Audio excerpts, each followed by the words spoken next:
தங்கத்தேரில் முருகன் வரும் அழகே அழகாம், அதை தனித்தமிழில் பாட பாட சேரும் புகழாம். தங்கத்தேரில் முருகன் வரும் அழகே அழகாம், அதை தனித்தமிழில் பாட பாட சேரும் புகழாம்.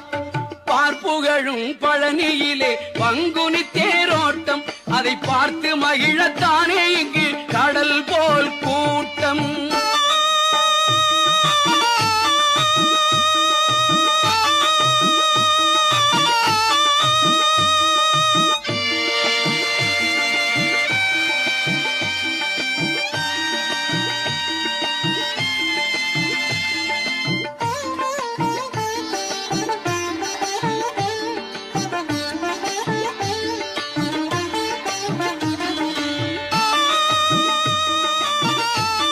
கிட்ட கொண்டு வந்து தொடர்ந்து சேர்த்துக்கிட்டு இருக்கோம். நம்ம பேஜையும் ஃபாலோ பண்ணிக்கோங்க. இதுக்கு முன்னாடி நம்ம நிறைய வீடியோ பண்ணியிருக்கோம். டயர் இருந்தா அதையும் பாருங்க.